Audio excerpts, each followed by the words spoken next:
Well, welcome back, everyone, and it's good to be here. Obviously, and the sun's coming out. It's very nice.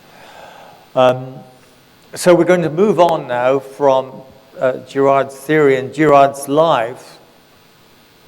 And I was very interested with what this gentleman, what's your name, sir? Neil. Keith. Nick. As in Nicholas. Whatever, I mean, what you said. Nick, young Nick. And the whole thing that Girard did shift in his,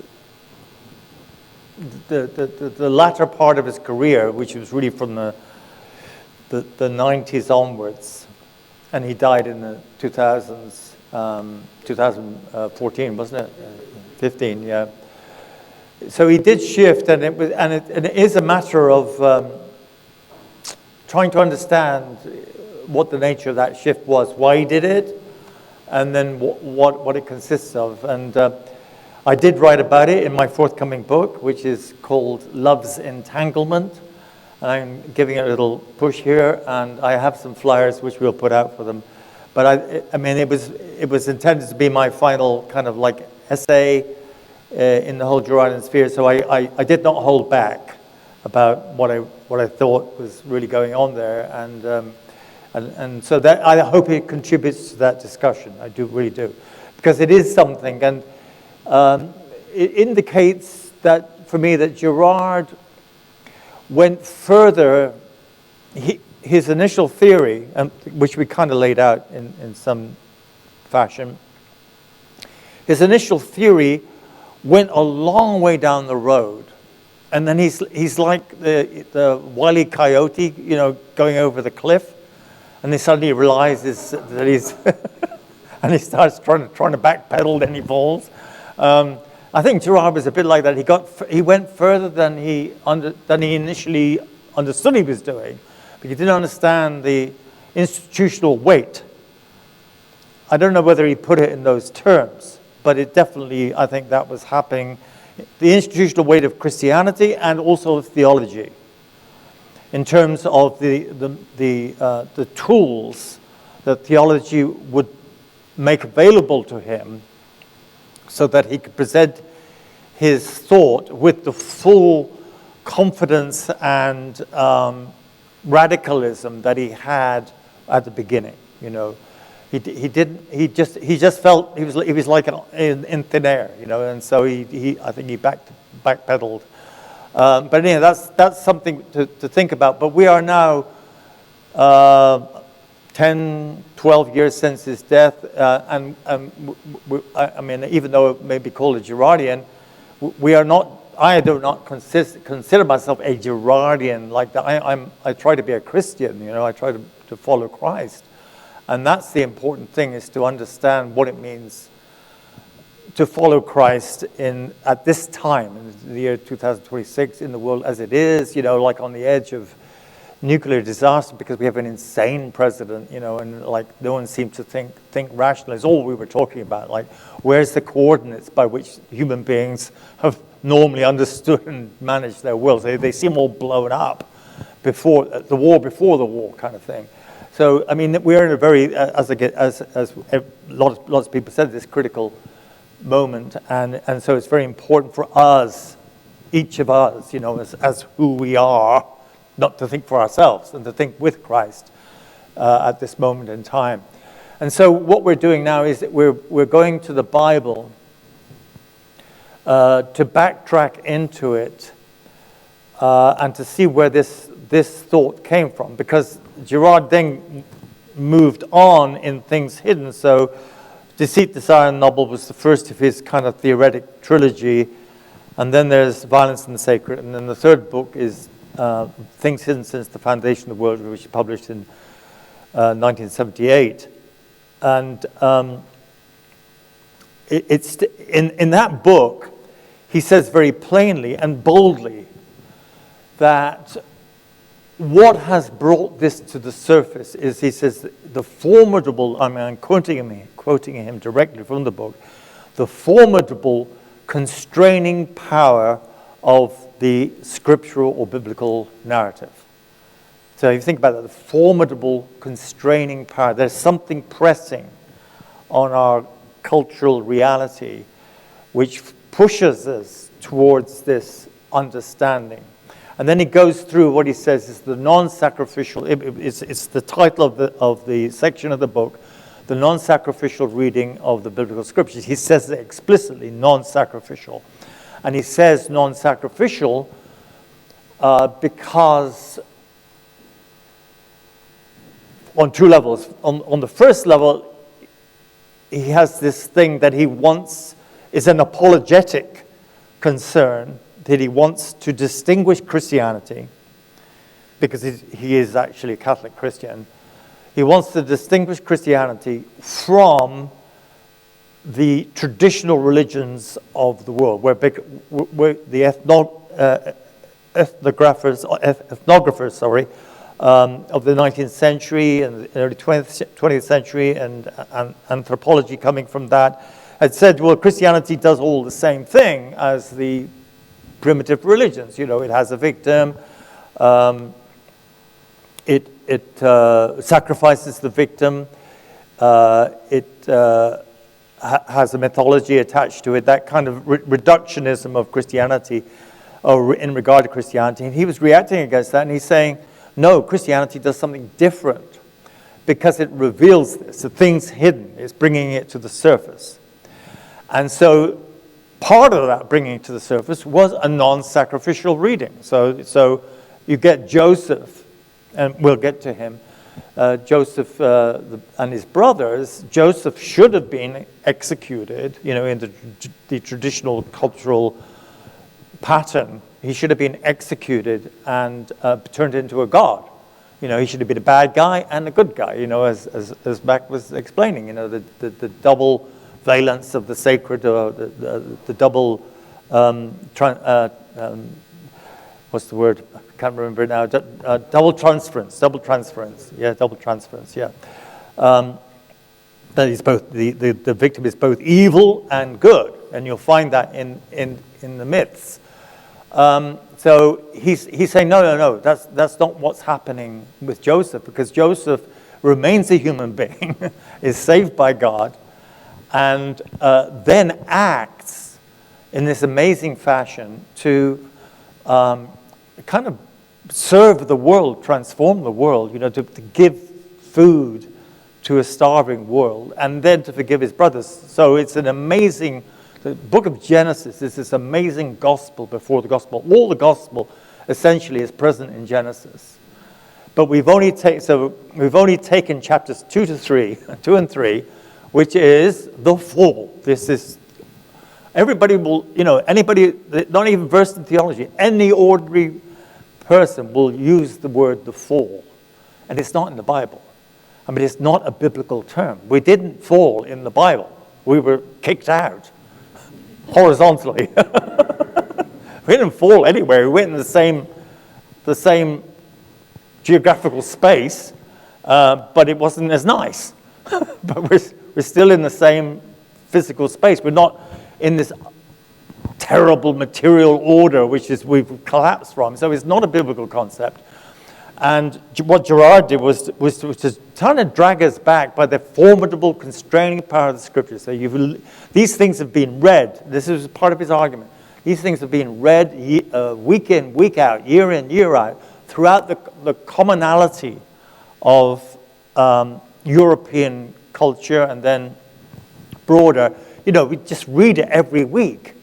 So little by little, there's some kind of drip feed effect to this. It's a semiotic effect. I mean, it's not like the theory is against it, because God demanded his son, a supreme sacrifice. So the theory is against it, but meanwhile, well, Joseph, you know, he could have been a god. No, but he was a good guy, and he helped a lot of people. And then Job comes along, and I'm kind of fast-forwarding here through a lot of the material, but I'll get back to the plan.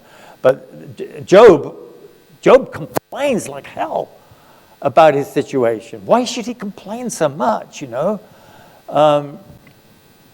When we could easily make him, and his friends want to make him the bad guy. We could easily say he's the bad guy. And he says, I am not the bad guy. I didn't do anything wrong. He's contradicting the narrative. And so that's the scripture. The scripture again and again and again is contradicting the narrative that says, okay, this is a bad guy. We can all agree on that, and then we're all good. And then, meanwhile, of course, Jerusalem has this massive temple, where they sacrifice lambs and bullocks and stuff. So they have a sacrificial order, and they really accent it. Why I think it's because they're under challenge from their own scriptures, so they have to double down on the sacrificial. I think that's why the temple is so important. The actual physical temple, the second temple, was so important that because the formidable constraining power of the scripture is against sacrifice. And Girard says that in his book, his second book, his third book, and then he lays out further how the logos of the Christian logos, which is the Greek word for word or narrative or account or rationale, whatever way it's an important word, and you can translate it in different ways. But the Christian narrative, the Christian account, the logos, has nothing to do with violence. He says that explicitly in the book, has nothing to do with violence. And yet the Greek logos, which was already there through philosophers like Heraclitus and the Stoics, etc., was mixed up with, was mingled with violence, was not separable from violence, and that's very, very plain in the tradition. So the Christian logos comes along and it does something very, very different in the world in terms of meaning, account, rationale, logic, whatever way you want to translate that word. It does something very different, and it hinges on violence. And that was what he said in his third book. But then he kind of backs off that because the tools, the institutional and the theological tools, were not there for him, I think. But today, they're increasingly present. I mean, our work this morning is demonstrative of the fact that we have these tools, that we are these tools that can further the understanding of the Christian logos. Anyhow, that's all by way of preamble to the story, to thinking about the first chapters of Genesis. So in Genesis, as we know, we have the story of Adam and Eve, and the big thing they did wrong was they broke the rule, according to the Anselmian, Anselmian as well, but Ambrosian, Augustinian, Anselmian traditional understanding. They broke the law of God. And so there was a consequence. There was a prohibition, and they broke it. But as we know, the serpent, the way the serpent gets them to eat the fruit, it says, well, God said, or Eve tells the serpent, if we eat of that fruit, we'll die. He says, no, you won't die. And then, as a matter of fact, they don't die. So the serpent is correct. They don't die. He says, what you will do is you'll become equal to God. God doesn't want you to eat that fruit because you'll become equal to God. And so there's a profound rivalry in what they do, set up by the most cunning of all the animals. He's not the horned devil of medieval imagination. He's just the sharpest, the most cunning, the most devious, the Odyssean of all the animals. And he just says, actually you'll become, and he's right. Because he's right again, or she's right again, that we don't die, and we do become the same as God, because we're able to make this choice about our desire, the difference between the knowledge of good and evil.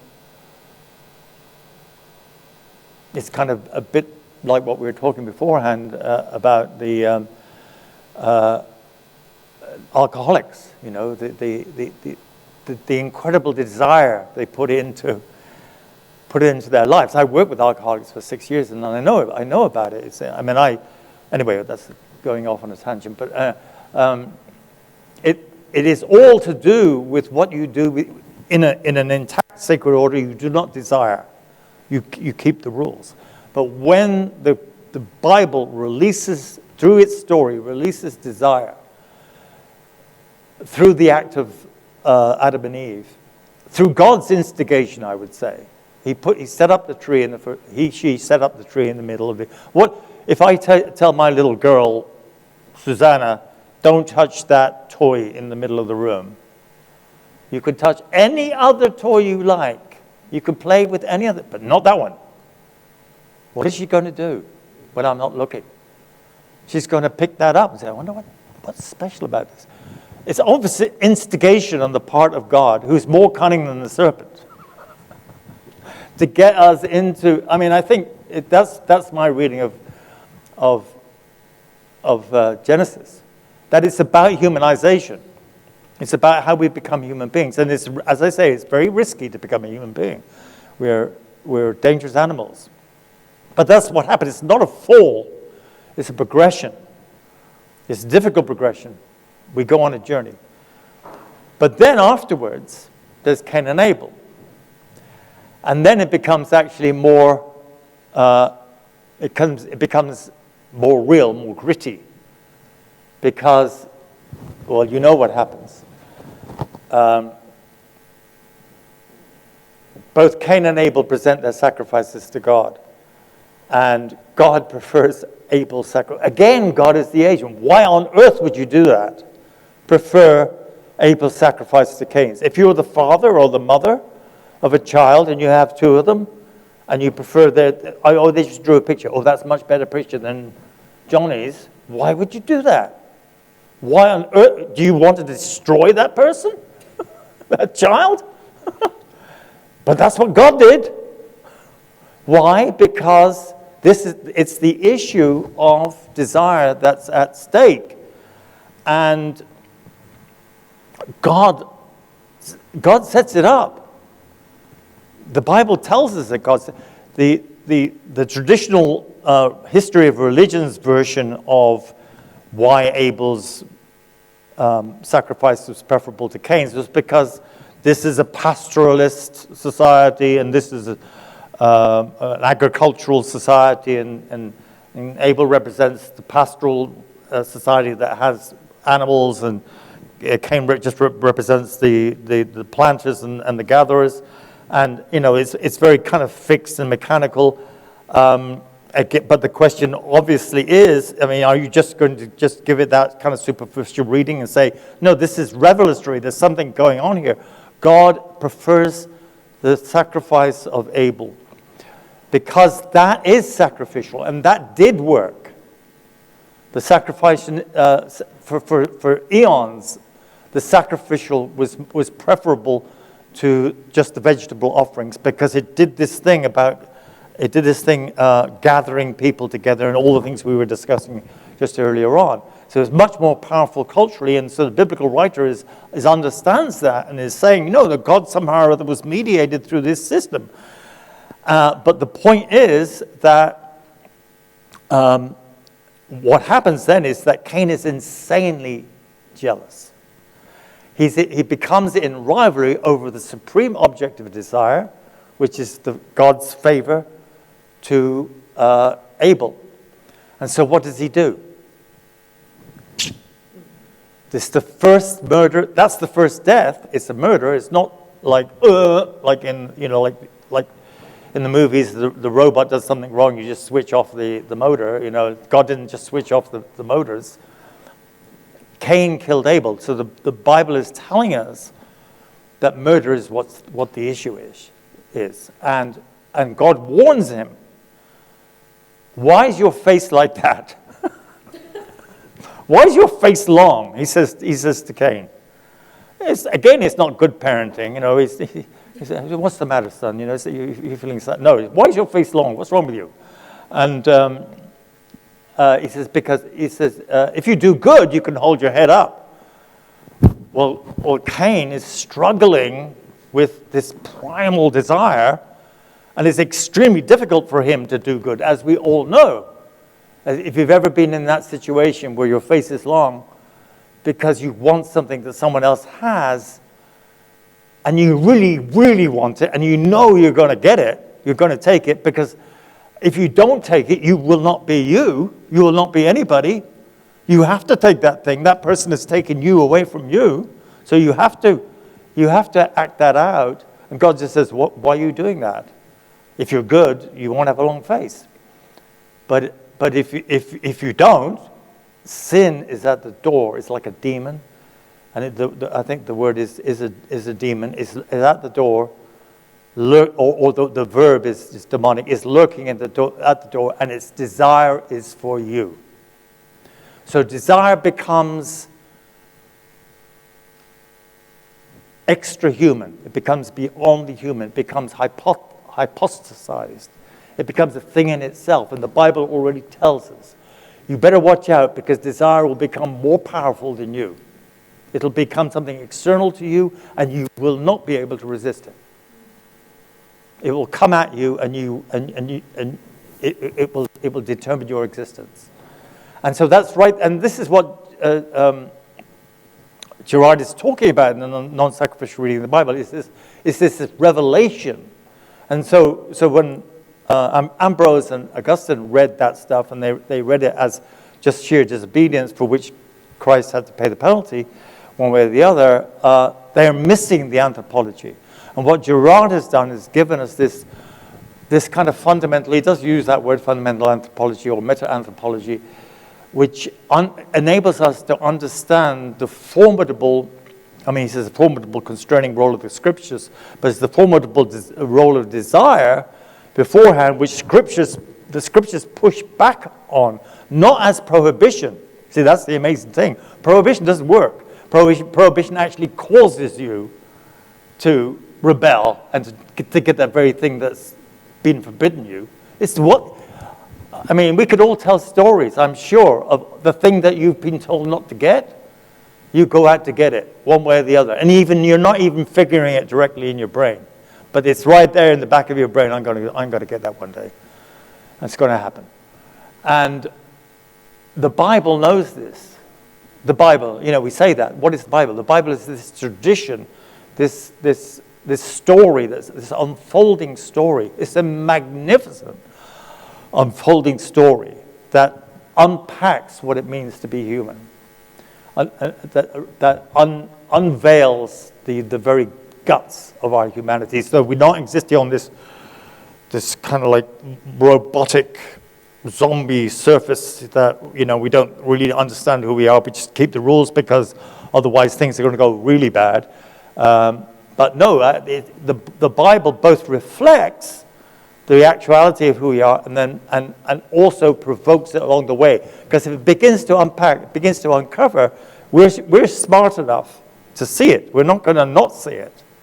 The formidable constraining power of the Scriptures, the formidable revealing, or apocalyptic, because you know what the word in Greek for revelation is it's apocalypsis. That's what apocalyptic is to reveal, to unpack for us who we are as human beings.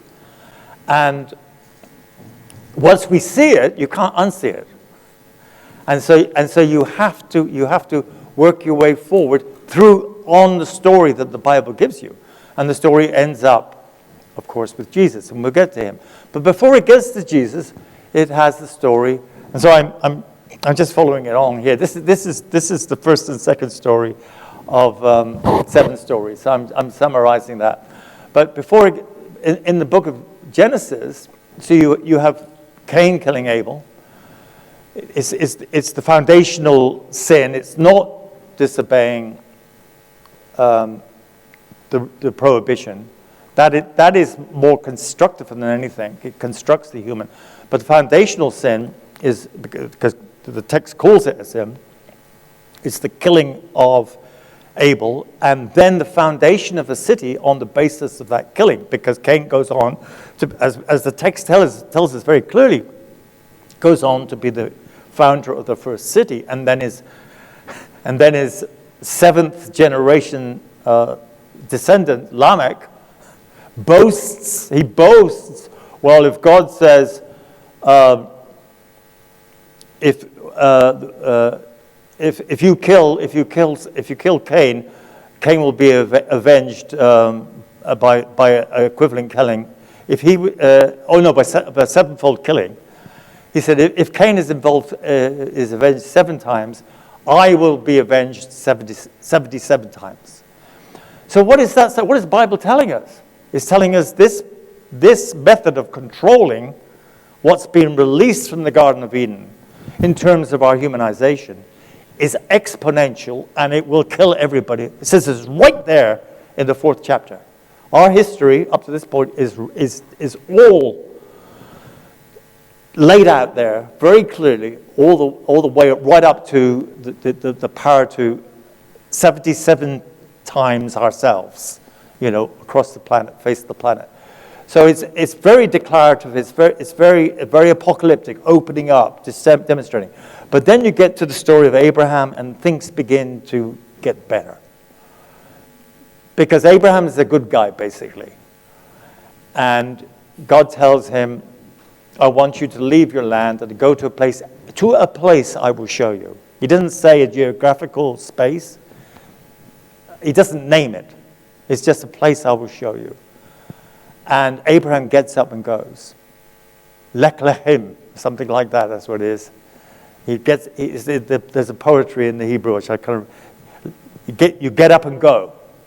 That's what Abraham does. He gets up and goes. Because he's been given the prompt by God to do it,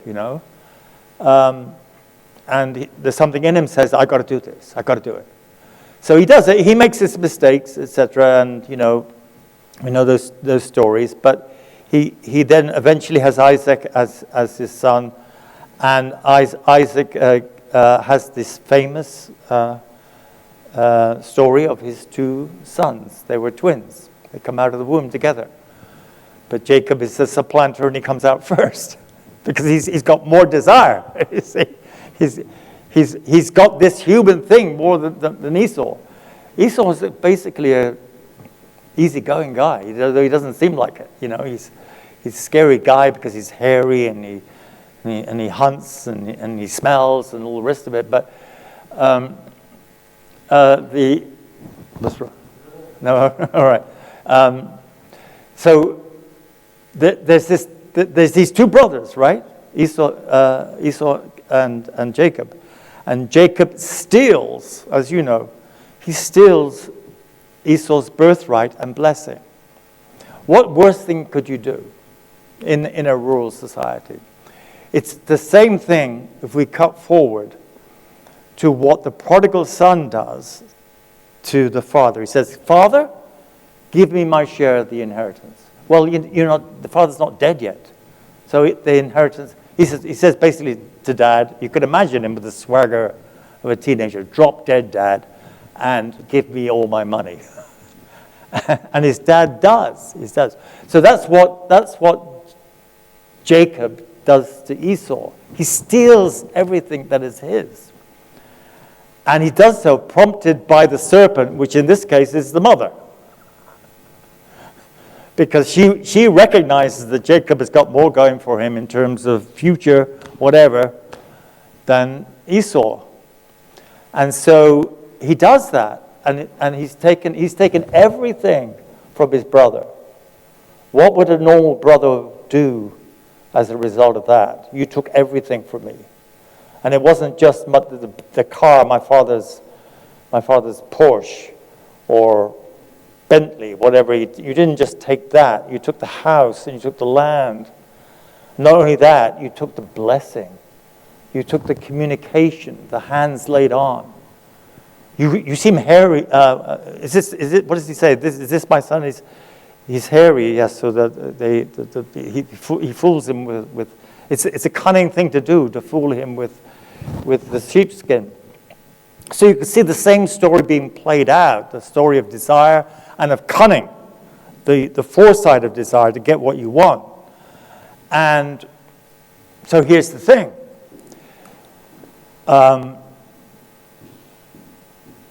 Jacob has done the worst thing, done the very worst thing. He's done a Cain, and probably with less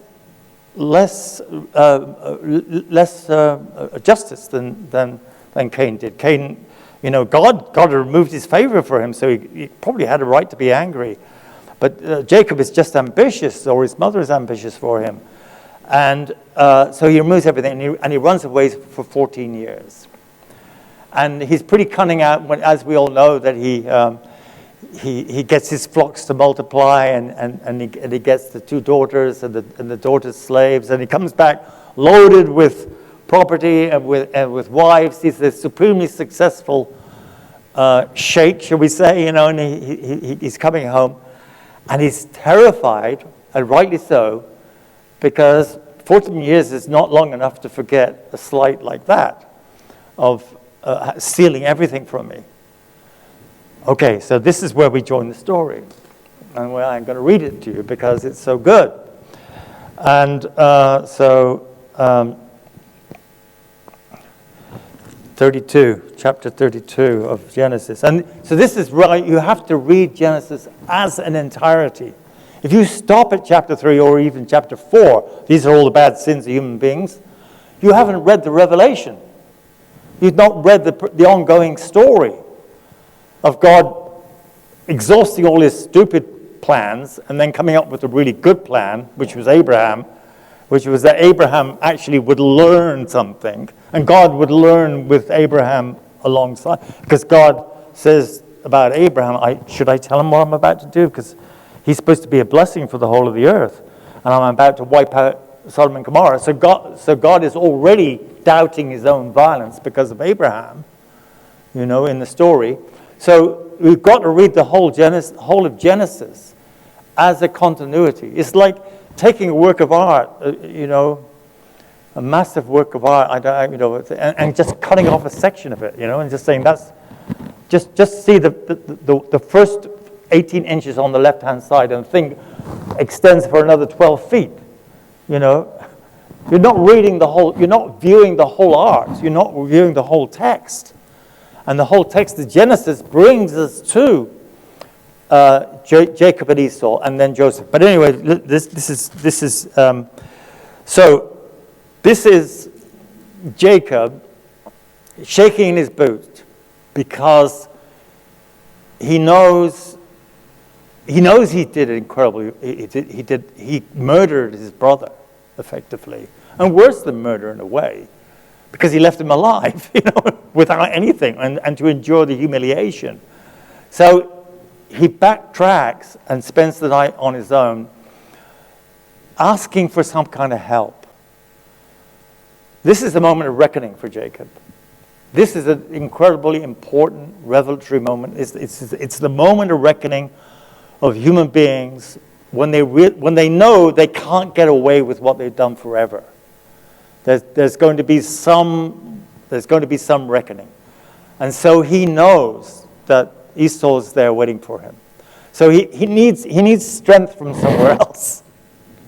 So the same night he got up and took his 2 wives, his 2 maids, and his 11 children and crossed the ford of the Jabbok, or the stream. He took them and sent them across the stream, and likewise everything that he had. Jacob was left alone. This is a human being on their own with their selfhood that they've got from the Garden of Eden. That this deliberate, exponential, desiring selfhood that fools them into thinking they're autonomous, but ultimately they're not. Jacob was left alone, and a man wrestled with him until daybreak.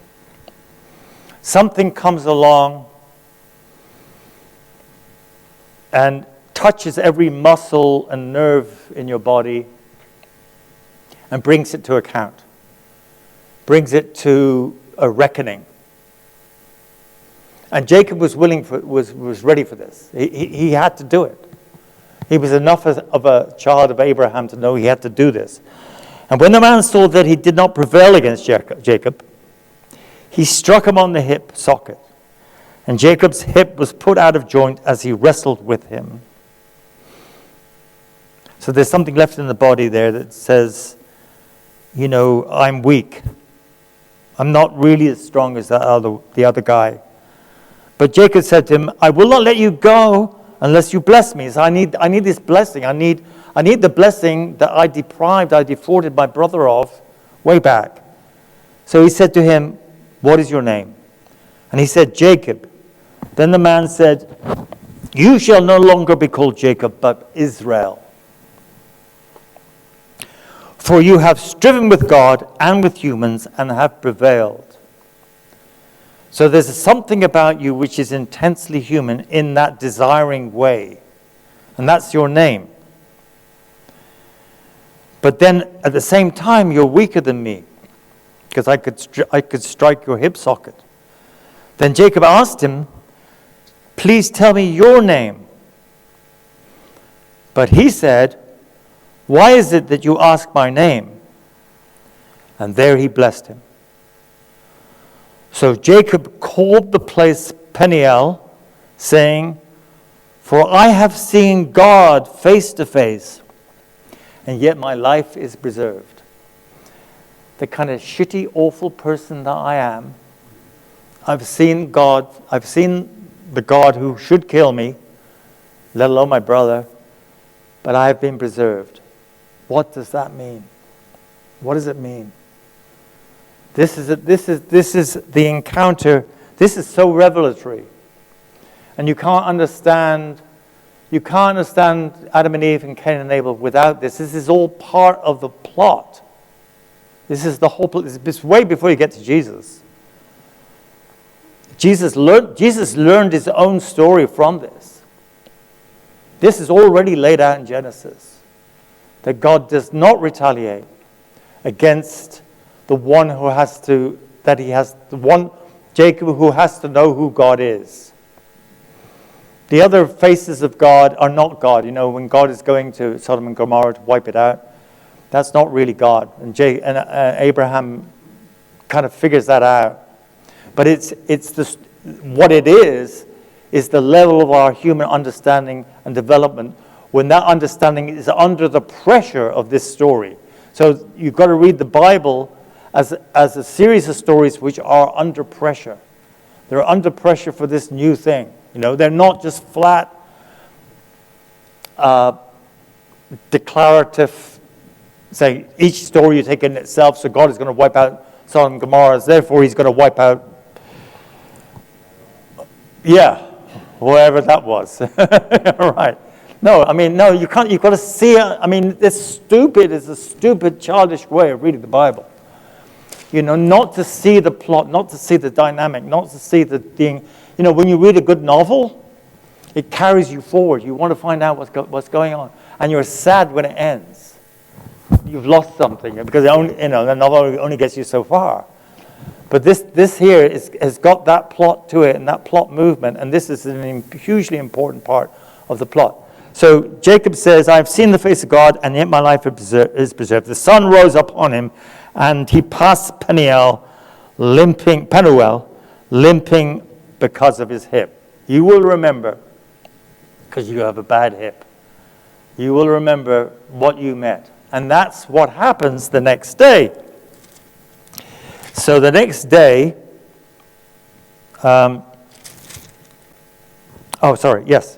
in chapter 33. Now Jacob looked up and saw Esau coming. There's the great Bible way of telling the story. He just looks up. Whoa, here comes Esau. I know it's serious now, and 400 men with him. Jacob has his slaves and his wives and his children. He's no match for 400 armed men. You can bet they're armed. He's a Hapiru. He's one of the mercenaries. You read about it in 7 stories.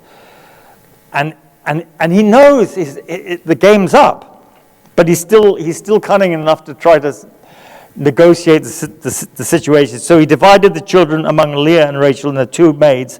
He put the maids with their children in front. Then you laughed. It's like in the Bible, and the angel says, "You laughed, Sarah," and she said, "I didn't laugh." He said, "You did." He put the maids with the children in front, then Leah with her children, and Rachel and Joseph last of all, because that's his most precious thing, He keeps the precious thing. He himself went on ahead of them. He has the courage to go ahead because he's got the blessing. Bowing himself to the ground 7 times until he came near his brother. So he does obeisance. But, and this is out of the blue, unexplained, uncommented on until you get to Jesus. Jesus does a riff, what they call it, what's the word? I can't remember what the word is, but anyway, he does a Hebrew biblical riff on this. But Esau ran to meet him and embraced him and fell on his neck and kissed him, and they wept. I'll ask you, who does that remind you of? The Father. Yes, absolutely, it's the Father. Jesus stole this. Totally. I mean, he got it straight from here. It's in literary critical terms, it's impossible he made that up. He got it straight from Genesis.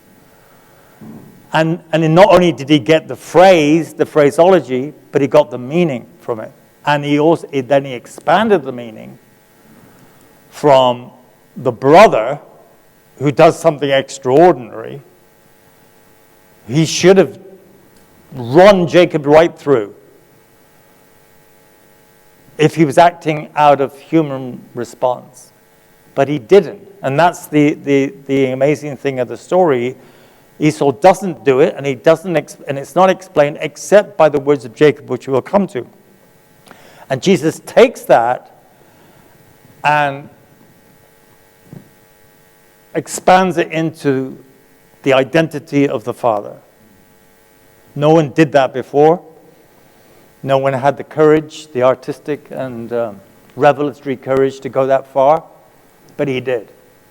And then we are inheritors of that. We are the descendants of that revelation that says God is like Esau, who does not kill Jacob. When Esau looked up and saw the women and children, he said, "Who are these with you?" Jacob said, "The children whom God has graciously given your servant." Then the maids drew near and their children and bowed down.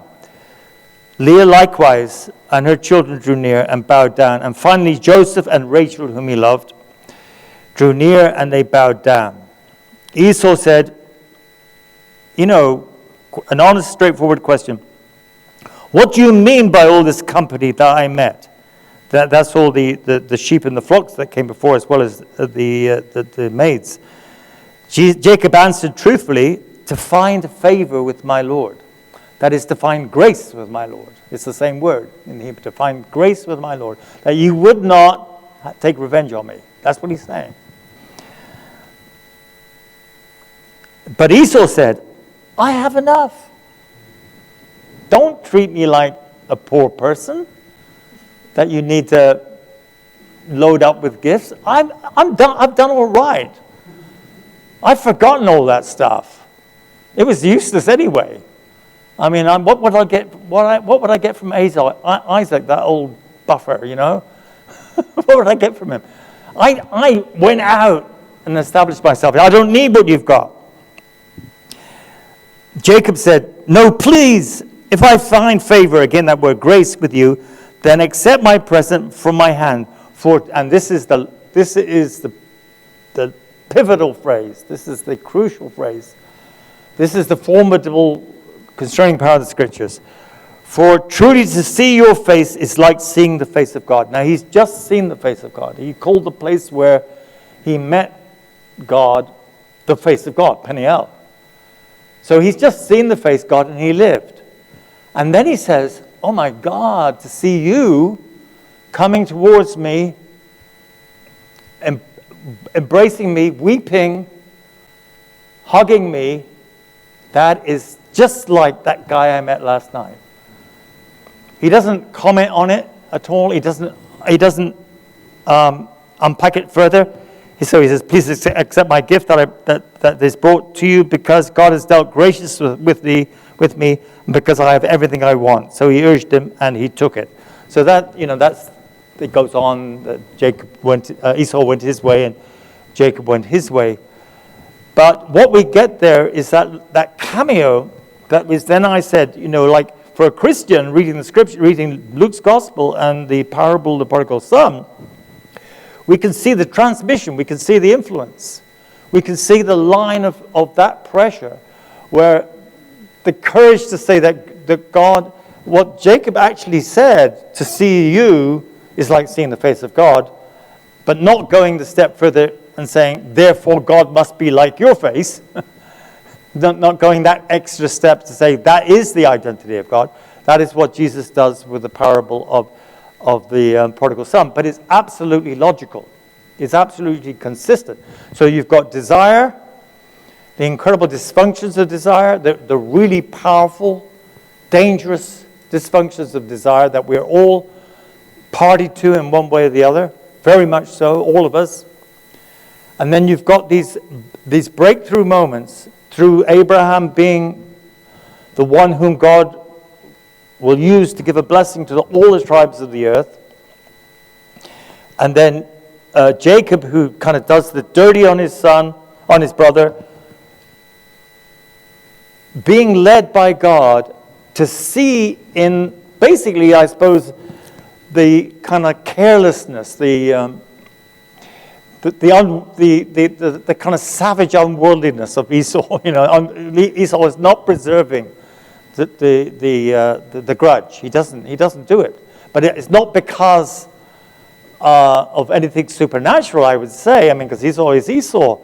But Jacob makes a theological statement that the grace that I'm asking for you and that you gave to me freely is seeing the face of God.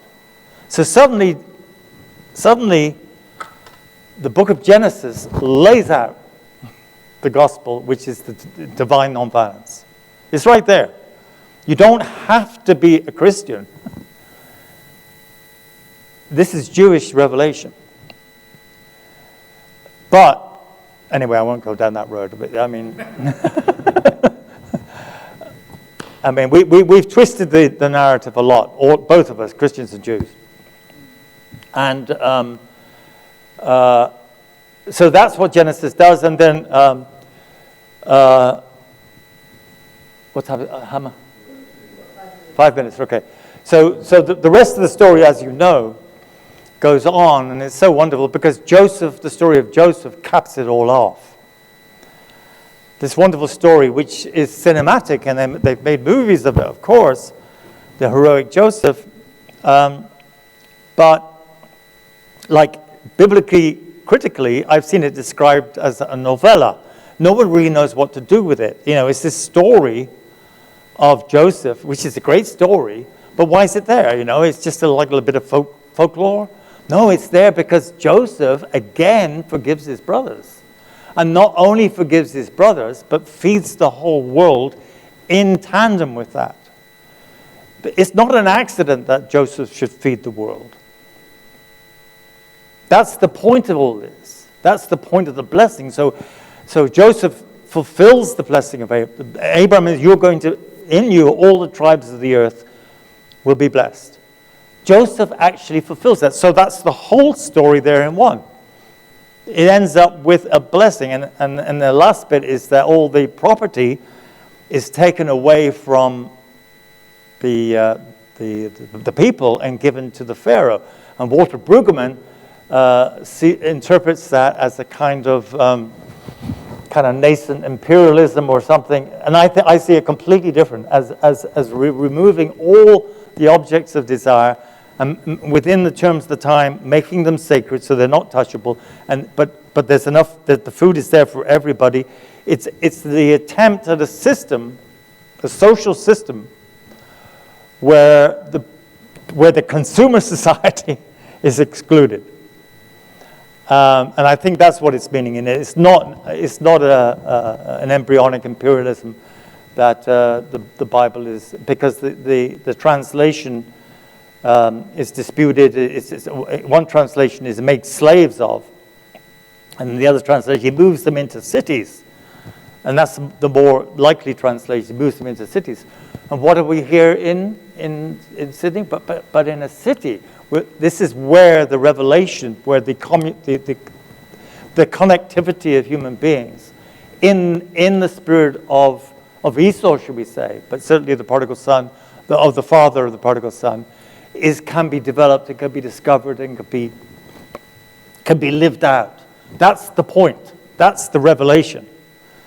That's what we're the inheritors of. And you have to thank Gerard for seeing in things since the foundation of the world the formidable constraining power of the Scripture to show this to us, to open it up, and it still stands right before us. Just when it's the same as when Gerard wrote the book. Gerard was a feisty kind of French intellectual, and he liked